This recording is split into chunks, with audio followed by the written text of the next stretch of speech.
नमस्कार दोस्तों, आज बात करेंगे अमेरिका द्वारा 43 देशों में पाकिस्तान सहित ट्रैवल बैन लगाया जाएगा।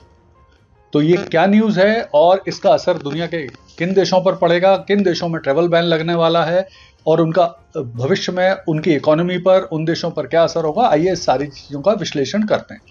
तो सबसे पहले देखते हैं, हाल में अमेरिकी सरकार ने एक ड्राफ्ट जारी किया है जिसमें 43 देशों पर ट्रैवल बैन लगाने की बात कही गई है।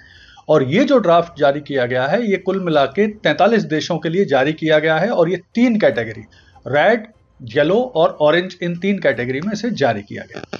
यहां पर एक चीज समझना आवश्यक है कि जब डोनाल्ड ट्रंप पहले टर्म में राष्ट्रपति बने थे तो उन्होंने कुछ मुस्लिम देशों पर ट्रैवल प्रतिबंध लगाया था और अब ये ड्राफ्ट तैयार किया है ट्रैवल 43 देशों पर लगाने के लिए। तो वो 3 कैटेगरी कौन सी हैं उनको समझते हैं।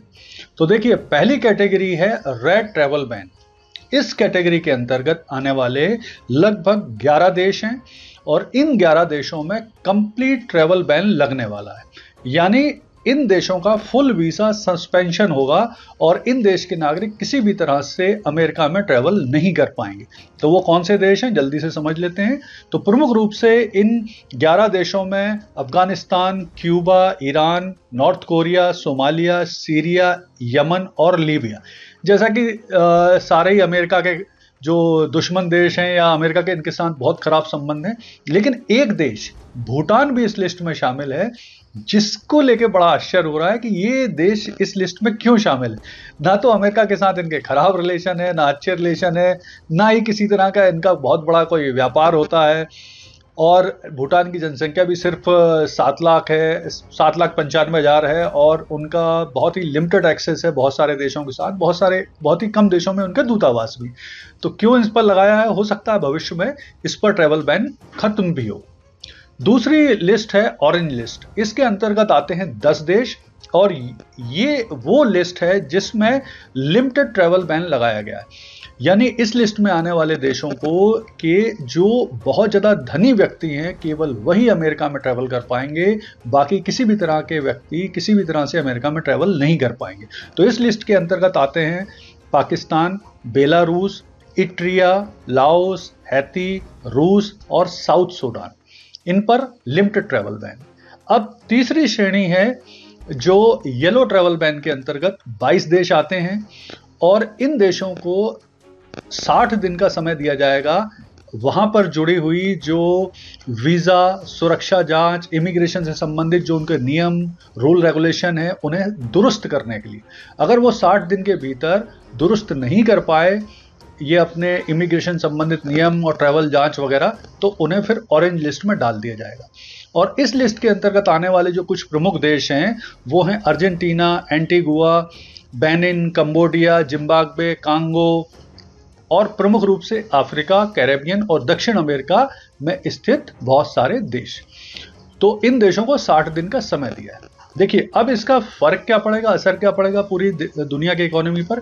तो प्रमुख रूप से अगर हम बात करें तो इन 43 देशों की इकोनॉमी पर इस ट्रैवल बैन का बहुत ही निगेटिव असर पड़ेगा, क्योंकि हर देश चाहता है अमेरिकी मार्केट में व्यापार करना। और जब अगर उनके इन देशों के व्यक्ति, बिजनेसमैन वहाँ पर व्यापार नहीं कर पाएंगे तो उन्हें निश्चित तौर पर इससे बहुत प्रॉब्लम आएगी। इसके अलावा जो स्टडी अमेरिका में की जाती है, जो टूरिस्ट पर्पज से विजिट की जाती है, वो सब भी बंद होंगे।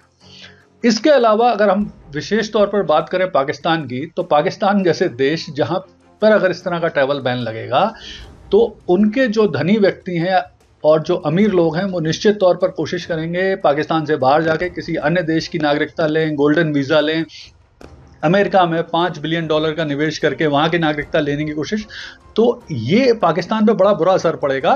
तो हो सकता है, चूंकि अभी ये ड्राफ्ट है, तो हो सकता है जो पाकिस्तानी डिप्लोमेट्स हैं वो अमेरिकी डिप्लोमेट्स के साथ बातचीत करके इस ट्रैवल बैन को ख़त्म करने या इस लिस्ट में से हटाकर येलो लिस्ट में डालने की कोशिश करने की बात करें। तो देखिए, ये स्थिति निश्चित तौर पर बनेगी। अब भारत की स्थिति क्या है, तो भारत अमेरिका में जो वीज़ा प्रोसेस है, अमेरिका जो भारत को वीज़ा देता है वो आमतौर पर सबसे ज़्यादा वीज़ा लेने वाले देशों में भारत शामिल है। भारत को अमेरिका सबसे ज़्यादा H1B यानी जो कामगार वीज़ा होता है वो देता है। अमेरिका में ग्रीन कार्ड जो वेटिंग है उस लिस्ट में सबसे ज़्यादा भारतीय ही शामिल हैं। तो भारत की स्थिति तो काफ़ी ठीक है। अब यहाँ पर एक और बात करते हैं कि किसी भी देश के पासपोर्ट की स्थिति बताने के लिए एक हेनले पासपोर्ट इंडेक्स होता है। तो 2025 का जो हेनले पासपोर्ट इंडेक्स है उसके अंतर्गत जो नंबर 1 पासपोर्ट कंट्री है वो है सिंगापुर, नंबर 2 पर है जापान, नंबर 3 पर है फिनलैंड और इंडिया इस लिस्ट में आता है 85 पर और पाकिस्तान आता है 133वें नंबर पर out of 192 countries. Henley passport index से ये पता चलता है कि कितने देशों में वीजा फ्री एंट्री है उस देश के नागरिक को।